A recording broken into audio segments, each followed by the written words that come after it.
አርዕስተ ዜና ለብሔራዊ ምርጫ ቦርድ ስራ አመራር የተመረጡ ተሿሚዎች በቀጣይ ዓመት በሚኖረው ሀገራዊ ምርጫ ነፃና ገለልተኛ ተሳትፎ እንዲኖር መስራት ይጠበቅባቸዋል ተባለ።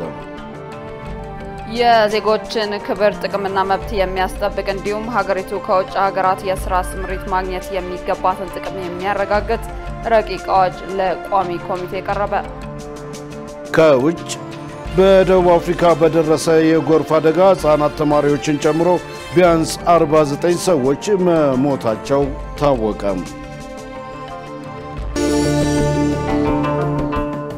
ውድ ተመልካቾች ሰላም ጤና ይስጥልን። ከኢሳት ነጻ ህዝብ ሚዲያ የሰዓቱን ዜና ይዘን ቀርበናል። ከሰዓቱ ዜናዎች ጋር ደረጀ ልማና ትግስት ተስፋዬ፣ በመልእክት ቋንቋው ደግሞ ዳዊት ጎሳይ አብሮናል። አብራችሁን ነው። ቀዳሚ ወዳደረግነው መረጃ አልፋለሁ። ለብሔራዊ ምርጫ ቦርድ ስራ አመራር የተመረጡ ተሿሚዎች በቀጣይ ዓመት በሚኖረው ሀገራዊ ምርጫ ነፃና ገለልተኛ ተሳትፎ እንዲኖር መስራት ይጠበቅባቸዋል ተባለ። በዚህም የህዝብ ተወካዮች ምክር ቤት አቶ ተስፋዬ ነዋይ የኢትዮጵያ ብሔራዊ ምርጫ ቦርድ ምክትል ሰብሳቢ አድርጎ ሾመዋል። ገነት ዘዘው ተጨማሪ አላት። ከዚህ ቀደም የብሔራዊ ምርጫ ቦርድ ስራ አመራር ቦርድ መልማይ ኮሚቴ ተቋቁሞ 6 የመጨረሻ እጩዎችን ይፋ ማድረጉ የሚታወስ ሲሆን ከቀረቡት 6 እጩዎች ውስጥ 3ቱ በጠቅላይ ሚኒስትር አብይ አህመድ ይሁንታ አግኝተው የህዝብ ተወካዮች ምክር ቤት ሹመታቸውን እንዲያጸድቅላቸው አቅርበዋል። በዚህም መሰረት ምክር ቤቱ ባካሄደው 6ኛ ዙር 4ኛ ዓመት 36ኛ መደበኛ ጉባኤ በዛሬው ዕለት የቦርድ አመራሮቹን ሹመት አጽድቋል። በዚህም ምክር ቤቱ አቶ ተስፋዬ ነዋይ የኢትዮጵያ ብሔራዊ ምርጫ ቦርድ ምክትል ዋና ሰብሳቢ እንዲሆኑ ሹመታቸውን ያጸደቀ ሲሆን በተጨማሪም አቶ ተክሊት ይመስል እና ወይዘሮ ነሲም አሊን የቦርዱ አመራሮች እንዲሆኑ ሾሟል። የምርጫ ቦርድ ተሿሚዎቹ በምክር ቤቱ ፊት ቀርበው ቃለ መሐላ ፈጽመዋል። ተሿሚዎቹ የቀጣይ ስራቸውን ነፃና ገለልተኛ ሆነው የተሰጣቸውን ኃላፊነት በአግባቡ መወጣት ይጠበቅባቸዋል ሲሉ የምክር ቤት አባላት አስተያየታቸውን እንዲህ ሲሉ ተናግረዋል። በ2018 ምርጫ ለማካሄድ እየተዘጋጀን ያለንበት ሁኔታ ያለው ነገር ግን ከዚህ አኳያ አስቻይ ሁኔታዎች አሉ። በርካታ ፖለቲከኞች በፖለቲካ አስተሳሰባቸው ምክንያት እስር ቤት ያሉበት ሁኔታ አለ። የተለያዩ አካባቢዎች የጸጥታ ችግር አለ። አስቻይ ሁኔታ በመፍጠር ላይ ተጽዕኖ ማሳደር አለባቸው። በጎ ተጽዕኖ ሊያሳድሩ ይገባል። መንግስት ገዢው ፓርቲ ነፃ ገለልተኛ ምርጫ ሊካሄድ የሚችለው አስቻይ ሁኔታዎች ሲኖሩ ነው። እዚህ ላይ ተጽዕኖ ማሳደር አለባቸው። ከባለስልጣናት ጫና ነፃ መሆን አለባቸው። ትልቁ ቁልፍ ጉዳይ መሆን ያለበት የህልና ስራ እንዲሰሩ ባሉበት ሀገራችንን እንዲያሻግሩ ነው። ትውልድ እየተተካ እየታረመ እየተስተካከለ ተአማኒ የሆነ ስራ ተሰርቶ ወጥ የሆነ አሰራር ተፈጥሮ ገለልተኛነቱ በጣም ጠብቆ ተሰርቶ ለውጥ እንዲያመጡ ስለሆነ ካላቸው ሙያ አንፃር ከሰሩት ኃላፊነት አንፃር አሁን በኢትዮጵያ ህዝብ ፊት በ130 ሚሊዮን ፊት እና የአሁንና ቀጣይ ትውልድን በሚያስተሳስር መልኩ ኃላፊነታቸውን እንዲወጡ ነው። ቀጣዩ ምርጫ ወደ ላቀ ደረጃ አሻግረው ቅቡልነቱን የበለጠ ተቀባይ እንዲኖረው ያደርጋሉ የሚል እምነት ስላለኝ ነፃና ገለልተኛ የሆነ ምርጫ ሊመሩ የሚችሉ ሰዎች ናቸው ብዬ አምናለሁ። እንደተባለው አስቻይ ሁኔታ ላይ በጎ ተጽዕኖ ሊፈጥሩ የሚችሉ ነፃና ገለልተኛ ምርጫ ሊያካሂዱ የሚችሉ ሰዎች ናቸው። ምክር ቤቱ ሹመቱን በሁለት ድምጽ ተአቅቦና በአብላጫ ድምጽ አጽድቆታል። የዜጎችን ክብር ጥቅምና መብት የሚያስጠብቅ እንደዚሁም ሀገሪቱ ከውጭ ሀገራት የሥራ ስምሪት ማግኘት የሚገባትን ጥቅም የሚያረጋግጥ ረቂቅ አዋጅ ለሰው ሀብት ልማትና ስራ ስምሪት ቴክኖሎጂ ቋሚ ኮሚቴ ቀረበ። በቀረበው ረቂቅ አዋጅ ላይ ከምክር ቤት አባላቱ የማሻሻያ አቅጣጫዎች ተሰጥተዋል። ትግስት ተስፋዬ የዜጎችን ስጋትና እንግልት ለመቀነስና ደህንነታቸውን ለማስጠበቅ የሚያስችል ረቂቅ አዋጅ ለህዝብ ተወካዮች ምክር ቤት የሰው ሀብት ልማትና ስራ ስምሪት ቴክኖሎጂ ቋሚ ኮሚቴ ቀርቧል። ረቂቅ አዋጁ በዘፈቀደ የነበሩ የስራ ስምሪቶችን ስርዓት ለማስያዝ የሚያግዙ አንቀጾች ያሉት መሆኑን የገለጹት የምክር ቤት አባል ዶክተር ደሳለኝ ጫኔ ናቸው። አክለውም ለውጭ ሀገር ስራ ስምሪት የሚሄዱ ዜጎችን ደህንነት በማረጋገጥ በኩል ኤምባሲዎች ኃላፊነት እንዲወስዱ በአዋጁ በግልጽ ሊቀመጥ ይገባል ነው ያሉት። አዋጁ በፊት ከነበሩ በዘፈቀደ ይደረጉ የነበሩ የስራ ስምሪቶችን ስርዓት ለማስያዝ በርካታ አንቀጾች እንዳሉት አይቻልም። ግን ኤምባሲዎቻችን የስራና ክህሎት ሚኒስትርና ውጭ ጉዳይ ሚኒስትር ላይ የሚጥለው ግዴታ የለም። በስራ ስምሪት ሊሄዱ ዜጎቻችን ደህንነታቸውን በተመለከተ ኃላፊነት አለባቸው እነዚህ ተቋማት እና በአዋጁ በግልጽ መመላከት አለበት። በየሀገራቱ ያሉ ኤምባሲዎቻችን የሚሄዱ ዜጎች ልክ ተቆጥሮ ተሰጣቸው ደህንነታቸውን የመከታተል ጉዳት ሲደርስባቸው በአገራቱ ሕግ መሰረት ሊቲጌት የማድረግ ካሳ የመጠየቅ እንደዚህ ክብርና ደህንነታቸውን የማስጠበቅ አይነት ድንጋጌዎች መካተት አለበት ያስባለሁ። ሌላኛው የምክር ቤት አባል ኢንጂነር አልማዝ አሳሌ በበኩላቸው ህገወጥ ደላሎች ላይ ክትትልና ቁጥጥር በማድረግ ተጨባጭ ውጤት ሊያስመዘግብ በሚችል መልኩ ረቂቅ አዋጁ እንዲዘጋጅ ጠይቀዋል። የአገራችን ዜጎች እየሄዱ ናቸውና ይህንን ችግር መፍታት አለበትና በተለይ ግልጽነትንና ተጠያቂነትን የሚያሰፍን ከኤጀንሲዎች ጋር ግልጽ የሆነ አሰራር እንዲኖር በጣም ችግር ፈቺ እንዲሆን ቢታይ ክትትልና ቁጥጥሩን በዛ መንገድ መጠናከር አለበት እና ተጨባጭ የሆነ ውጤት ሊያመጣ የሚችል አሁን እየተበዘበዙ ያሉ በተለይ እህቶቻችን በደላላ እየተበዘበዙ ነው፣ ለችግር እየተጋለጡ ነው። በተጨባጭ ያለው ችግር ይህንን የሚፈታ አዋጅ እንዲሆን እኛም በጋራ የምንገመገምበት መድረክ እንዲፈጠር ቋሚ ኮሚቴው ቢያደርግ ለማለት ነው። ከስደት ተመላሾችን መልሶ በማቋቋምና በማደራጀት በኩል የፋይናንስ አቅርቦት ችግር እንዳይገጥም ከወዲሁ በቂ ዝግጅት ሊደረግ ይገባል ያሉት ደግሞ ሌላኛው የምክር ቤት አባል ፈቲህ ማህዲ ናቸው። ሚኒስቴር መስሪያ ቤቱ ይላል ወይንም አግባብነት ያለው ባለስልጣን ከሚመለከታቸው አካላት ጋር በመተባበር ለተመላሾች የፋይናንስ የኢንተርፕሪነርሺፕ እንዲሁም የተለያዩ ስልጠናዎችን ድጋፎችን አግኝተው በኢኮኖሚ ውስጥ እንቅስቃሴ እንዲያደርጉ ሁኔታዎችን ያመቻቻል ነው የሚለው። ብዙ ተመላሾች ይኖሩናል፣ ወደፊትም ይኖራሉ። እነዚህ ተመላሾች ወደ ሀገራቸው ሲመለሱ የሚቋቋሙበት ፈንድ ሊያስፈልግ ይችላል ብዬ አስባለሁ። ይህንን ፈንድ ማን ነው የሚያስተዳድረው?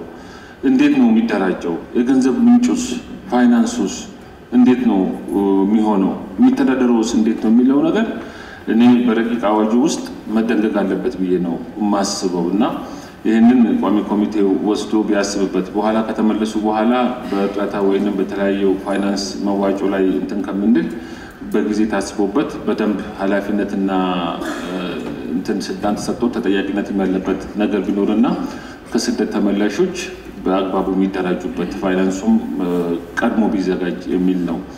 ሌላ በመጨረሻ ማነሳው አንድ ግልጽነት ምናልባት የሚመራለት ቋሚ ኮሚቴ ማየት አለበት ብለው አንቀጽ 7 ንዑስ አንቀጽ 3 ላይ በግል ጥረት በውጭ ሀገር ለሚያገኘው የሥራ ዕድል የሚል ይደነግጋል። በዚህ አግባቡ አስተያየትና ማሻሻያ የተሰጠበት ረቂቅ አዋጅ ለተጨማሪ እይታ ለሰው ሀብት ልማትና ስራ ስምሪት ቴክኖሎጂ ቋሚ ኮሚቴ ተመርቷል።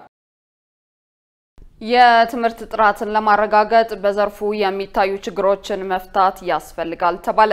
የመምህራን የሙያ ብቃት ማነስ፣ የበጀት እጥረት እንዲሁም ሌሎች ተያያዥ ችግሮች በትምህርት ጥራት ላይ ተጽዕኖ እየፈጠሩ ነው ተብሏል። መሰረት ባዩ የአዲስ አበባ ዩኒቨርሲቲ የዘላቂ ልማት ማዕከል ትብብር አካታች ፍትሃዊና ጥራት ያለው ትምህርት ለኢትዮጵያ ዘላቂ ልማት በሚል መሪ ቃል በዘላቂ ልማት ግብ 4 ላይ ያተኮረ የውይይት መድረክ አካሂዷል። በግብ 4 ላይ የተቀመጠውን የትምህርት ጥራት አስመልክቶ ምን አይነት ስራዎች ተሰርተዋል የሚለው ጉዳይም በውይይቱ ተነስቷል። በአዲስ አበባ ዩኒቨርሲቲ የትምህርትና ቋንቋዎች ጥናት ኮሌጅ ዲን ዶክተር የቆያለም ደሴ እንደገለጹት በዓለም አቀፍ ደረጃ ዘላቂ የልማት ግቦችን የሚያደናቅፉ በርካታ ሰው ሰራሽና ተፈጥሯዊ ችግሮች ፈጥረዋል ብለዋል። የተጠኑ ጥናቶች እንደሚያሳዩትም በኢትዮጵያ የሚገኙ ተማሪዎች ከሚጠበቅባቸው እውቀትና የክህሎት ብቃት አንጻር ዝቅተኛ ደረጃ ላይ እንደሚገኙ ገልጸዋል። እነዚህና ሌሎች መሰል ችግሮችን ለመፍታት ዩኒቨርሲቲው የተለያዩ የጥናትና የምርምር ስራዎችን እየሰራ እንደሚገኝ ገልጸው የምርምር ስራዎችን ለማከናወን በከፍተኛ የትምህርት ተቋማት በኩል የፋይናንስ እጥረት እንደሚስተዋል ተናግረዋል። ዶክተር የቆያለም አክለውም የትምህርት ጥራትን ለማረጋገጥ በዘርፉ የሚስተዋሉ ችግሮችን መፍታት እንደሚያስፈልግ ጠቁመዋል። አራተኛ ስምንተኛ እንደዚህ ክፍል ተማሪዎች ላይ የተደረጉ አሰስመንቶች የሚያሳዩት የኢትዮጵያውያን ተማሪዎች ከሚጠበቅባቸው የእውቀት እና የክህሎት ደረጃ በጣም በታች ናቸው። ለምሳሌ የዓለም ባንክ ጥናት የሚያሳየው የኢትዮጵያውያን ህፃናት 90% የሚቃረቡት በትምህርት ድህነት ውስጥ ናቸው ወይም ለርኒንግ ፖቨርቲ ለርኒንግ ክራይሲስ ውስጥ ናቸው። ይሄ እንግዲህ ብዙ አንድምታ አለው። አንደኛው ቀጥሎ ወደ ትምህርት ውድቀት ነው። ቀጥሎ ደግሞ ወደ ልማት ተግዳሮትና ችግር ያመራል። ስለዚህ ይሄ የበለጠ ተባብሶ ከመቀጠሉ በፊት በቀሪ 5 ዓመታት ምን እንስራ ነው? እኛ የተለያዩ ጥናቶችን ያካሄድን ነው። ስለዚህ በውሳኔ ሲወሰን መረጃን መሰረት ያደረገ ኤቪደንስን መሰረት ያደረገ እንዲሆን ጥናቶችን ማጥናት አስፈላጊ እንደሆነ እናምናለን። እየሰራንም ነው በዛ ዙሪያ። የአዲስ አበባ ዩኒቨርሲቲ አካዳሚክ ምክትል ፕሬዝዳንት ዶክተር ጄሉ ኡመር ለትምህርት ጥራት መጓደል መንስኤ ናቸው ያሏቸውን ጉዳዮች እንዲህ ይገልጻሉ። የትምህርትን ጥራት ደግሞ የሚያጓድሉ በርካታ ችግሮች አሉ። አንዱ ያው የትምህርት ፋይናንስ ነው። የዚህ አቅርቦትና ብቃት ወሳኝ ነው። ሁለተኛ ደግሞ ትምህርት እንግዲህ አንዱ መነሻው መምህራን ናቸው። የመምህራን ጥራት የመምህራን ቁጥር ሌላው ነው። ሶስተኛው ደግሞ የሚሰጠውም ትምህርት እንግዲህ ስርዓት ትምህርት አለው። የስርዓት ትምህርቱ ራሱ ጥራት እና ተቀባይነት ተፈላጊነት ያም ሌላ እንትን ነው እና የትምህርትን ጥራት አስቸጋሪ የሚያደርጉት በርካታ የተወሳሰቡ ችግሮች ናቸውና እነኚህን ችግሮች አውቆ በእነኚህ ችግሮች ዙሪያ ላይ ችግሮችን ለመቀነስ እና ለማስወገድ መስራት እንደሚያስፈልግ ነው። በከፍተኛ የትምህርት ተቋማት በኩል የሚስተዋለውን የፋይናንስ ችግር እንዲቀረፍ የትምህርት ተቋማቱ የገቢ ምንጭ የሚያገኙበትን መንገድ መፍጠር ይጠበቅባቸዋል ተብሏል። መንግስትም ተቋማቱ አቅም እንዲኖራቸው የፖሊሲ ማሻሻያዎችን ማድረግ እንዳለበት ተገልጿል። የጋዜጠኝነትን ሙያ ተግባራዊ በማድረግ ሂደት ውስጥ የሚፈጸም የመብት ጥሰትን ለመከላከል በጋራ መስራት እንደሚያስፈልግ ተገለጸ። ይሁን እንጂ የመብት ጥሰት ደረሰብኝ የሚሉ ሁሉ ጋዜጠኞች ናቸው ለማለት እንደማያስችል ተመልክቷል። መሳይ ገዛኸኝ ተጨማሪ አላት። በኢትዮጵያ የሚዲያ ነጻነትና የጋዜጠኞች ደህንነትና የህግና ፖሊሲ ሁኔታን በተመለከተ የኢትዮጵያ ሰብአዊ መብቶች ድርጅቶች ህብረት ጥናት አስጠንቶ ባለድርሻ አካላት በተገኙበት ግኝቱን ይፋ አድርጓል። በጥናታዊ ጽሑፉ እንደተገለጸው የህግና የፖሊሲ መሻሻል እንዳለና የመገናኛ ብዙሃን ነጻነትና የጋዜጠኞች መብት አከባበርን በተመለከተ ክፍተት እንዳለበት አመላክቷል። እንዳጠቃላይ የሚዲያና የመገናኛ ብዙሃን መብት በፖሊሲው ረገድ እየተጠበቀ አይደለም ያሉት በጥናቱ ላይ ተሳትፎ ያደረጉት በአዲስ አበባ ዩኒቨርሲቲ የህግ መምህር የሆኑት ዶክተር ወንድማገኝ ታደሰ ናቸው። ጥናቱን መነሻ በማድረግ በተለያየ ምክንያት በዘርፉ ጥሰት እንደሚስተዋልም አክለዋል። ብዙዎቹ በወንጀል እየተከሰሱ ያሉ ጉዳዮች ተቀራርበን እንነጋገር ይዘታቸውን ስናይ ያን ያህል የመንግስት ለመገልበጥ ህዝብ ለህዝብ ለማነሳሳት ለማለት የሚያስችሉ አይደሉም ነው ፖይንታችን። ስለዚህ ሙያው ይከበር፣ ሙያውን እንዲከበር አቅም ይገንባ። አሁን እንዳልኩት የነጻነት ቀንሷል፣ የጋዜጠኞች የአካልና ሌሎች ነጻነቶች ቀንሷል። እንደዛ ብያለሁ። ግን ተጠያቂው ማን ነው? በዋናነት መንግስት ነው፣ ግን ሁሉም ነው። መንግስታዊ ያልሆኑ የታጠቁም ያልታጠቁም አካላት ሲጥሱ ይታያል። የሚዲያ ነጻነትም የጋዜጠኞች ደህንነትም እንደዛው። የሚዲያ ነጻነትን በተመለከተ በተደጋጋሚ ጥናቶች ቢካሄዱም የጥናቱን ግኝት መነሻ በማድረግ የተሻሻሉ ነገሮች አሉ ማለት አያስችልም ያሉት በአዲስ አበባ ዩኒቨርሲቲ ጋዜጠኝነትና ኮሙኒኬሽን መምህርና ተመራማሪ ዶክተር አብዲሳ ዘራይ ናቸው። ደካሞም የሆነ ያለው ነገር ጥናቶችን ሰራ ምን አለን አወያየን እየተለወጠ ነው ወይ የሚለው ነገር ላይ ሲመጣ ነው ወደ ችግሩ ምን ያክል ጥናቶቹ ውጤቶቹ ግምት ውስጥ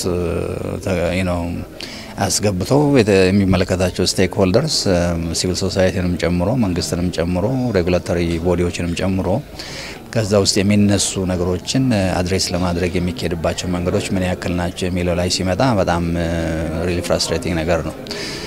ስለዚህ በዚህ መንገድ አሁን ይሄ ሌት የሚያደርገው ምናልባት ሴሮ ያዘጋጀውም ከመሆኑ የተነሳ የተለያዩ በሂውማን ራይትስ ዙሪያ ላይ የሚሰሩ የተለያዩ ሲቪል ሶሳይቲስ አንድ ላይ ተቀናጁበት ነገር ስለሆነ ሲነርጂ ከመስጠት አኳያና ተባብሮ ከመስራት አኳያ የሚያመጣው እንደምታ ይኖራል ብዬ አስባለሁ።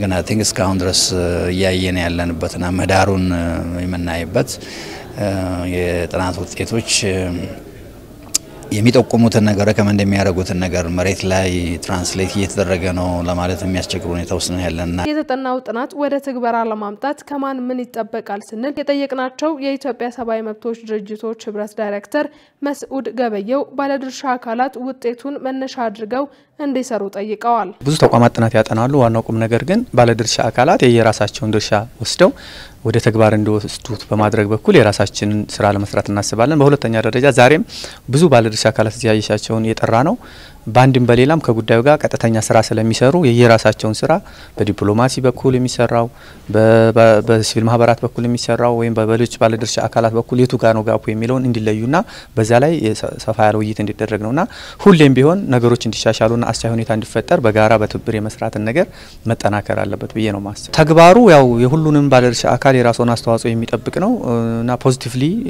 ለውጥ እንደሚያመጣ ተስፋ እናደርጋለን። ውጤትም እንደሚመጣ እንጠብቃለን። ግን ይሄ አንድ ጊዜ ስራ አይደለም። ከዚህ በኋላ ደግሞ ቫሊዴት ካደረግን በኋላ ፐብሊሽ አድርገን ደግሞ ዲሰሚኔት እናደርጋለን። ያን ለአድቮኬሲ እንጠቀምበታለን። ዳይሬክተሩ አያይዘውም የፖሊሲ ተግባራዎችን በተመለከተ የሚከተለውን ሐሳብ ሰጥተዋል። የመንግስት ኮሚትመንት የሚገለጸው ፖሊሲው ላይ ባለው ማዕቀፍ አዋጁ ላይ ባለው ማዕቀፍ እና የብሮድካስት አውቶሪቲ በተሰጠው ስልጣንና ኃላፊነት ዝርዝር ነው። ከዚያ በመለስ ያሉት ማንንም ያደርጋቸው ማንንም የመንግስት ኢንቴንሽን ናቸው ብሎ መደምደም አንችልም። ወይም የግለሰቦች ወይም ደግሞ የስራ ኃላፊዎች ፍላጎቶች ናቸው። ስለዚህ እነዛ እንደ መርህ እንደ ገዢ መታየት የለባቸውም። ባለስልጣናትም ጭምር በሚዲያ ወጥተው የሚናገሯቸው ንግግሮች እንደ ማንኛውም ሰው ሀሳባቸው መግለጽ መብታቸውን ኤክሰርሳይዝ የሚያደርጉበት ነው ብሎ ከመውሰድ ባለፈ የመንግስት ፖሊሲ የመንግስት አቋም ፖለቲካል ዊሉ የሚገለጸው በእነዚህ ነው። ስለዚህ እነዚህ መሬት ላይ ያሉ ህጎቹ ፖሊሲዎቹ አሰራሮቹ መሬት ላይ ያሉ ተግባሩ ተቃራኒ ከሆነ ኢሬጉላሪቲው ያለው አስፈጻሚዎች ላይ ወይም የስራ መሪዎች ላይ ወይም ደግሞ የተወሰኑ ግለሰቦች ላይ ነው። ይሄንን ህግ እንዲከበር አውቶሪቲው ስራ እንዲሰራ ሚዲያ ካውንስሉ ስራ እንዲሰራ ጋዜጠኞችም ደግሞ ጭምር ኮምፕላይ በማድረግ አደሴም ታይም ደግሞ በማጋለጥ ስራቸው እንዲሰሩ ማድረግ ያስፈልጋል ብዬ ነው ማስበው። ዜና ረፍት ከመንግዜ ምርጥ ኢትዮጵያውያን የፊት መስመር ተጫዋቾች መካከል አንዱ የነበረው ሙሉጌታ ከበደ ከዚህ ዓለም በሞት ተለይቷል። የቀድሞው የኢትዮጵያ ብሔራዊ ቡድን ኮከብ ሙሉጌታ ከበደ ባጋጠመው ህመም በሕክምና ሲረዳ ቆይቶ በትናንትናው ዕለት ህይወቱ አልፏል። ሙሉጌታ በኢትዮጵያ ብሔራዊ ቡድንና በቅዱስ ጊዮርጊስ ለበርካታ ዓመታት በድንቅ ብቃት ተጫውቶ ማሳለፉ ይታወሳል። በኢትዮጵያ ብሔራዊ ቡድንና በቅዱስ ጊዮርጊስ በነበረው ቆይታ አምበል ሆኖ መጫወት የቻለ ድንቅ ተጫዋች ነበር። በኢትዮጵያ ብሔራዊ ቡድንና በቅዱስ ጊዮርጊስ ለበርካታ ዓመታት በመጫወት የሚታወቀው ሙሉጌታ ከበደ ባጋጠመው ህመም ምክንያት በሕክምና ሲረዳ ቆይቶ በትናንትናው ዕለት ህይወቱ ማለፉ ታውቋል። የቀብር ስነ ስርዓቱ ኮልፌ በሚገኘው የሙስሊም መካነ መቃብር በዛሬው ዕለት ወዳጅ ዘመዶችና አድናቂዎቹ በተገኙበት ተፈጽሟል። ኢሳት ነጻ የህዝብ ሚዲያ ለወዳጅ ዘመዶቹና ለአድናቂዎቹ መጽናናትን ይመኛል። ክቡራን ተመልካቾቻችን ከኢሳት ነጻ የህዝብ ሚዲያ እየተላለፈላችሁ የሚገኘው የሰዓቱ ዜናችን አሁንም እንደቀጠለ ነው። በቀጣይነት ደግሞ የቢዝነስ መረጃዎችን የምንሰማበት ሰዓት ላይ ደርሰናል። የቢዝነስ መረጃዎችን ወደ እናንተ ልታደርስ መሰረት ባዩ እየጠበቀችን ነው። ወደ መረጃዎቹ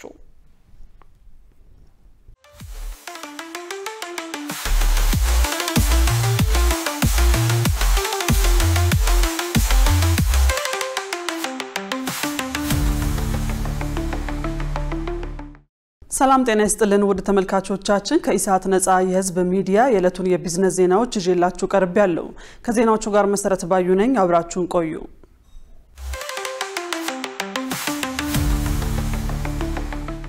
የገቢዎች ሚኒስቴር የግብር መረጃና ክፍያን በኤሌክትሮኒክ ስርዓት የሚፈጽሙ ግብር ከፋዮች ቁጥር እያደገ ነው ማለቱ ተገለጸ። በሚኒስቴሩ የመረጃ ቴክኖሎጂ ማዕከል ኃላፊ አቶ ክልሉ ታመነ እንዳሉት ባለፉት 10 ወራት በኤሌክትሮኒክስ መረጃን የማሳወቅ ሂደት ከ95 በመቶ በላይ ደርሷል ብለዋል። በተጨማሪም ከ75 እስከ 80 በመቶ የግብር ክፍያዎች መፈጸማቸውን ኃላፊው ለፋና ሚዲያ ኮርፖሬሽን ተናግረዋል። ሁሉም የፌዴራል ግብር ከፋዮች መረጃንና ክፍያን ባሉበት እንዲፈጽሙ መደረጉ የግብር አሰባሰብ ሂደቱንና ስርዓቱን እንዲቀላጠፍ ማድረጉን አንስተዋል። የኤሌክትሮኒክስ ክፍያ ስርዓቱ ወደ ክልሎችና ከተማ አስተዳደሮች በማስፋት በትኩረት እየተሰራ መሆኑንም አስገንዝበዋል። የኤሌክትሮኒክስ ግብር ክፍያ ስርዓት ለግብር ከፋዩ ብቻ ሳይሆን ለተቋሙ ሰራተኞች የስራ ጫና መቀነሱን ባለሙያዎች ተናግረዋል። በወረቀትና በሰው ኃይል ለረጅም ጊዜ ተወስዶ ይሰራ የነበረው አሰራር ከአድካሚነቱ በላይ የስራ ጥራት ላይ አሉታዊ ተጽዕኖ እንደነበረውም አስታውሰዋል። የማክሮ ኢኮኖሚ ማሻሻያው ከእንስሳት ምርት የሚገኘውን የውጭ ምንዛሪ እንዲጨምር ማድረጉን የኢትዮጵያ እንስሳት ልማት ኢንስቲትዩት ገለጸ። በ2017 በጀት ዓመት 10 ወራት ከ100 ሚሊዮን ዶላር በላይ ገቢ መገኘቱን ኢንስቲትዩቱ አስታውቋል። የኢንስቲትዩቱ ዋና ዳይሬክተር ዶክተር አስራት ጤራ ለኢዜአ እንደተናገሩት በ2017 በጀት ዓመት ከስጋ፣ ከእርድ ተረፈ ምርት፣ ከማር፣ ከሰምና ከሰም ውጤቶች፣ ከወተትና ወተት ተዋጽኦ 10.23 ሚሊዮን የአሜሪካ ዶላር ገቢ መገኘቱን ገልጸው ገቢው ከባለፈው ዓመት ተመሳሳይ ወቅት ጋር ሲነጻጸር የ28 በመቶ ብልጫ አለው ብለዋል። እንደ ዶክተር አስራት ገለጻ 98 በመቶ የሚሆነው ገቢ የተገኘው ከበግ፣ ፍየል፣ ዳልጋ ከብቶችና የግመል ስጋ፣ ቀሪው ገቢ ከማር፣ ከግመል ወተትና ከዶሮ ምርቶች ነው። ከዘርፉ የሚገኘውን ገቢ ለማሳደግ የተዘረጉ አሰራሮች ከማክሮ ኢኮኖሚ ማሻሻያው ጋር ተዳምሮ በመስኩ የሚገኘውን የውጭ ምንዛሬ ግኝት እንዲጨምር ማስቻሉንም ጠቅሰዋል። ለስኬቱ መገኘት መሰረቱ በህገወጥ መንገድ ወደ ውጭ ወጡ የነበሩ የእርድ እንስሳት ወደ ህጋዊ ኤክስፖርት ቄራዎች መምጣት መጀመራቸውና በጥቁር ገበያውና በባንኮች መካከል ያለው የውጭ ዛሪ ተመን መቀራረቡ መሆኑን ጠቅሰዋል። ዶክተር አስራት እንደገለጹት የተባበሩት አረብ ኤሚሬቶች፣ ሳውዲ አረቢያ፣ ኳታር የኢትዮጵያን የእንስሳት ምርቶች በስፋት የሚገዙ ናቸው ብለዋል። በ450 ሚሊዮን ዶላር እየተተገበረ የሚገኘው የከተማ ልማታዊ ሴፍትኔት ፕሮግራም ከ1 ሚሊዮን በላይ ተጠቃሚዎች ወደ ዘላቂ የኑሮ ማሻሻያ ተሻግረዋል ተባለ። የከተማና መሰረተ ልማት ሚኒስቴር በዝቅተኛ የኑሮ ደረጃ ላይ የሚገኙ ዜጎችን ከተረጅነት ወደ ምርታማነት የማሸጋገር ስራ ውጤታማ እየሆነ ነው ብሏል። የከተማ ልማታዊ ሴፍትኔት ፕሮግራም በ88 ከተሞች ተግባራዊ የተደረገ መሆኑን በሚኒስቴሩ የከተማ ምግብ ዋስትና ጽህፈት ቤት ኃላፊ አቶ ብርሃኑ ተሾመ ለፋና ሚዲያ ኮርፖሬሽን ተናግረዋል። ፕሮግራሙ በ2009 ዓ.ም ከተጀመረ ወዲህ ከ2.5 ሚሊዮን በላይ ሰዎችን ተጠቃሚ በማድረግ ከ1 ሚሊዮን በላይ የሚሆኑትን ወደ ዘላቂ የኑሮ ማሻሻያ እንዲሻጋገሩ አስችሏል። ኃላፊው እንዳሉት በዚህ ዓመት ብቻ ከ690 ሺህ በላይ ዜጎች በፕሮግራሙ ተጠቃሚ ሆነዋል። በፕሮግራሙ ሰርቶ የመለወጥና የቁጠባ ባህልን ማሳደግና ልማታዊ ስራዎችን መከወን ትኩረት ተሰጥቷቸዋል ብለዋል። የእንቁላል ገበያ በአዲስ አበባ መረጋጋት እንደተሳነው ተገለጸ። የእንቁላል ዋጋ አነጋጋሪ መሆኑን የቀጠለ ሲሆን በተለይ ገቢያቸው አነስተኛ የሆኑ ዜጎች እንቁላል ለመግዛት መቸገራቸውን ሲናገሩ ይደመጣል። ይህንን ችግር ለመፍታት መንግስት የተለያዩ ጥረቶችን እያደረገ ሲሆን ለውጦችም እየታዩ ናቸው የሚሉት በአዲስ አበባ ንግድ ቢሮ የኮሚኒኬሽን ዳይሬክቶሬት ዳይሬክተር አቶ አሸናፊ ብርሃኑ ናቸው። እሳቸው እንደሚናገሩት ከኑሮ ውድነቱ ጋር ተያይዞ ቢሮ ሰፋፊ ስራዎችን ይሰራል። በተለይ የገበያ ትስስር ላይ በመስራት ለሸማቹ ምቹ ሁኔታን ከመፍጠር አንጻር ብዙ ተግባራትን ያከናውናል።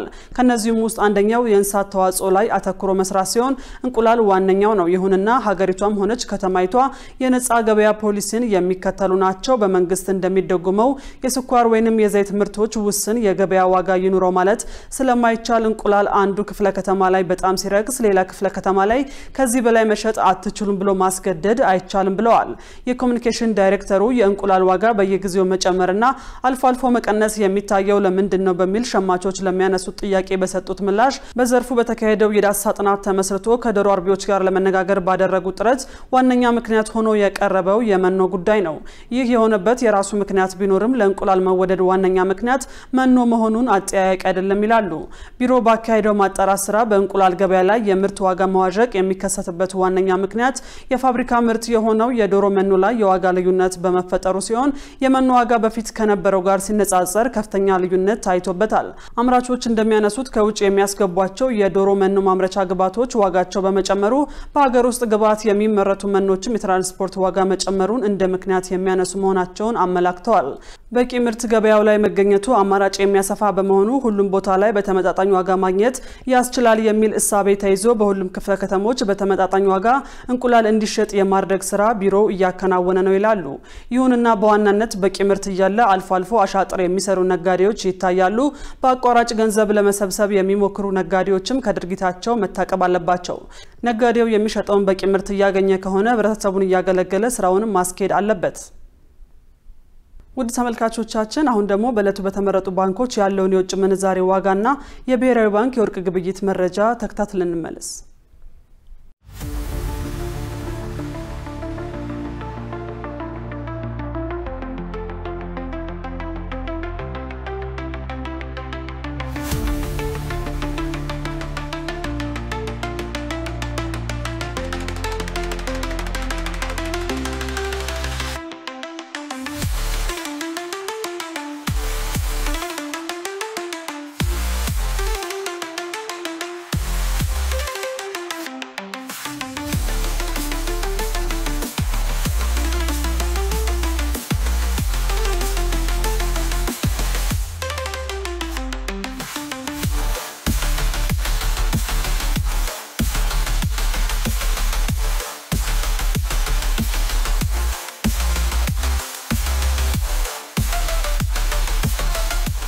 ውድ ተመልካቾቻችን ለእለቱ ያዝናቸው የቢዝነስ መረጃዎች በዚሁ ተጠናቀዋል። ወደ ቀሪዎቹ ዜናዎች እንመለስ።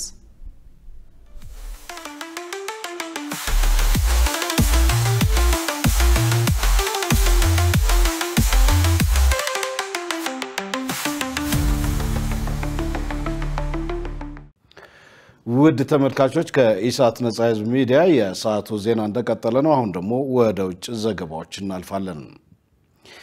በደቡብ አፍሪካ በደረሰ የጎርፍ አደጋ ህጻናትን ጨምሮ ቢያንስ 49 ሰዎች መሞታቸው ታወቀ።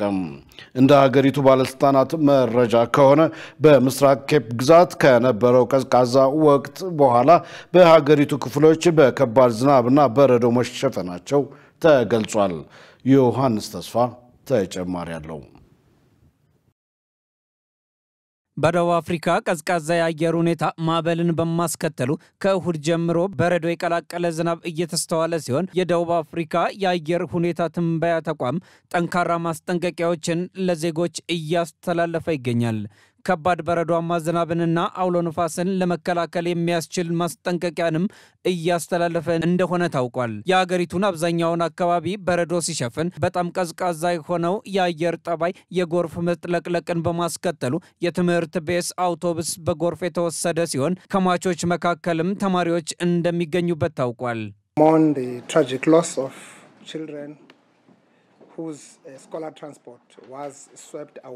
የትምህርት ቤት ሰርቪስ በጎርፍ ተወስዶ በደረሰው አሰቃቂ ሞት እናዝናለን። ሚኒባስ ውስጥ መግባታቸው የተረጋገጠው ሰዎች ቁጥር 13 ተማሪዎች እንዲሁም አንድ ጎልማሳ ሾፌርና የአሽከርካሪው ረዳት ናቸው።